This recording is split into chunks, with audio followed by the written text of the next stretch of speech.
Hi అండి. ఈరోజు మనం దేని గురించి మాట్లాడుకుందామంటే, ఒక 9 మంత్స్ క్రితము నా దగ్గరికి ఒక 50 ఇయర్స్ ఓల్డ్ మేల్ వచ్చారండి. వచ్చి సార్ నేను మా ఆవిడ గురించి మీతో మాట్లాడాలి అని చెప్పి అన్నారు. ఏంటండి చెప్పండి అని అడిగాను. సార్ మా ఆవిడకి గత 3, 4 సంవత్సరాల నుంచి బాగా చాదస్తం ఎక్కువైంది సార్ అని అన్నారు. ఏంటండి ఆ చాదస్తం అంటే, సార్ నేను గాని, నా పిల్లలు గాని మేము బయటికి వెళ్ళిచ్చి మార్కెట్ నుంచి కానీ, లేకపోతే ఎక్కడికైనా వెళ్ళి వస్తే ఇమ్మీడియేట్‌గా బట్టలు ఉప్పేయాలి. ఆ బట్టలు ఆమె కడగాలి. తర్వాత మేము ఇంట్లో ఏదైనా వస్తువులు ముట్టుకుంటే వాటికి శానిటైజర్ కొడుతుంది. లేపోతే ఇంటిని పదే పదే తుడుస్తూ ఉంటుంది. దీనివల్ల మేము చాలా ఇబ్బంది పడుతున్నాం సార్ అని చెప్పారు. అయితే దీన్ని మనం ఏమంటామంటే ఓసీడీ అంటాం. ఎందుకంటే ఓవర్ క్లీనింగ్ అనంగానే చాలామందికి తెలిసే ఉంటుంది. కానీ ఈ ఓసీడీలో ఉన్న అపోహలేంటి? దాని గురించి వాస్తవాలేంటన్నది ఇప్పుడు తెలుసుకుందాం.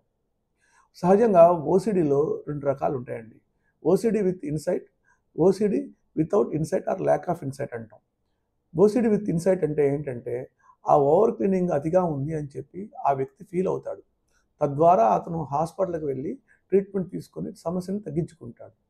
రెండోది ఏంటంటే మనం పైన చెప్పినట్లుగా అంటే ల్యాక్ ఆఫ్ ఇన్సైట్. ఇక్కడ ఏమవుతుందంటే ఆ వ్యక్తికి తను అతి శుభ్రంగా ఉన్నానని అనుకోడు.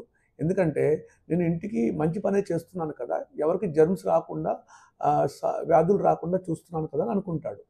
అలాగే కుటుంబ సభ్యులు కూడా ఇంచుమించు అదే విధంగా ఆలోచిస్తారు. మమ్మల్ని ఏమి ఇబ్బంది పెట్టట్లేదు కదా! తన పని తను చేసుకుంటుంది అని చెప్పి ఫీల్ అవుతూ ఉంటారు. దీని ద్వారా ఏమవుతుందంటే పేషెంట్‌కి ఇన్సైట్ ఉండదు. కుటుంబ సభ్యులు కూడా నెగ్లెక్ట్ చేస్తారు. దీనివల్ల వీరు హాస్పిటల్‌కి వెళ్లరు, ట్రీట్మెంట్ తీసుకోరు. తద్వారా ఏమవుతుంది? వాళ్ళు చాలా ఇబ్బంది పడుతుంటారు. పైన చెప్పిన కేసులో అతను నాకేం చెప్పాడంటే చివరికి, సార్ ఈరోజు పరిస్థితి ఏంటంటే మా ఆవిడ డేట్ వచ్చినప్పుడు ఏ ఏ పని చేయిస్తారు. వంట కూడా వండదు. అదేమంటే నేను ఇప్పుడు ఏమీ చేయనని చెప్పి మొండిగా కూర్చుంటుంది. దీనికి భయపడి నా పిల్లలు ఇంటికి రావడం కూడా మానేశారు సార్ అని చెప్పాడు. అంటే ఒకసారి ఆలోచించండి అతని పరిస్థితి ఎంత దయనీయంగా ఉందో. అంటే ఇలాంటి పరిస్థితులు ఎందుకు వస్తాయంటే ఓసీడీలో వాళ్ళకేమవుతుందంటే ఫియర్ ఆఫ్ జర్మ్స్ ఉంటుంది. అంటే ఆ జర్మ్స్ వల్ల ఏదన్నా వ్యాధులు వస్తాయని, అంటే కంటామినేషన్ జరిగి ఇంట్లో వాళ్ళందరికీ వ్యాధులు వస్తాయన్న భయం ఎక్కువ ఉంటుంది. ఈ భయము రిపీటెడ్‌గా వచ్చినప్పుడు వాళ్ళు చాలా స్ట్రెస్‌కి గురవుతుంటారు. ఆ స్ట్రెస్ ఎక్కువైనప్పుడు వీళ్ళు చేతులు కడగడం ద్వారా, బట్టలు ఉతకడం ద్వారా వాళ్ళకి ఆ స్ట్రెస్ టెంపరరీగా రిలీఫ్ అవుతుంది. కానీ అది పర్మనెంట్‌గా పోదు. డౌట్ మళ్ళీ మళ్ళీ వస్తుంటుంది. వీళ్ళు మళ్ళీ మళ్ళీ చేస్తూ ఉంటారు. ఇలా ఒక సైకిల్‌లాగా ఫార్మ్ అయ్యి చివరికి ఎలా దారి తీస్తుందంటే మనం పైన చెప్పిన ఉదాహరణలాగా అవుతుంది. ఇక్కడ ఏం చేయాలి అంటే దాన్ని చాదస్తం అని అనుకోకూడదు. అది ఒక మానసిక వ్యాధి అని కుటుంబ సభ్యులు ముందుగా తెలుసుకోవాలి.